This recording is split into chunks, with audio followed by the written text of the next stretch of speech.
109 prénoms, comme les 109 féminicides recensés depuis le 1er janvier en France. Plus jamais ça. Parmi eux, celui de Julie, assassinée par son ex-conjoint à l'Île-Rousse le 3 mars dernier.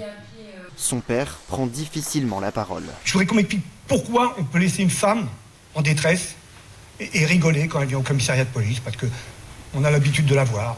Certaines femmes présentes à cette journée d'échange sont en danger et témoignent pour la première fois avec beaucoup d'émotion. Comme cette jeune femme d'une quarantaine d'années qui souhaite rester anonyme, il y a 10 jours, son compagnon a tenté de l'étrangler. Il y avait un filet de voix qui sortait, je lui ai dit ne me tue pas, s'il te plaît, ne me tue pas. J'ai dit si tu peux ne pas me tuer, je lui ai dit je t'en supplie, ne me tue pas. Pourquoi vous êtes présente aujourd'hui ici ? J'avais envie d'aider les autres, j'avais envie que mon témoignage aide à libérer la parole de d'autres femmes qui se sentent en danger avec leurs compagnons, leurs maris, pour leurs enfants.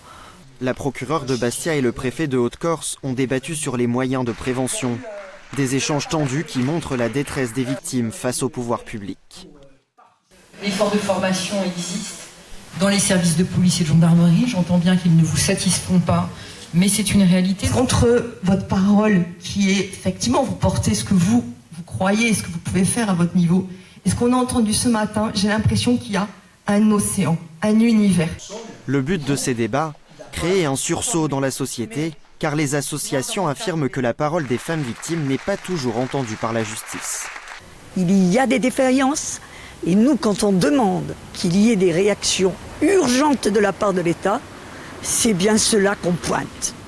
Le gouvernement devrait annoncer de nouvelles mesures à la fin du Grenelle contre les violences conjugales le 25 novembre. En Corse, 8 femmes sont mortes sous les coups de leur mari ces 10 dernières années.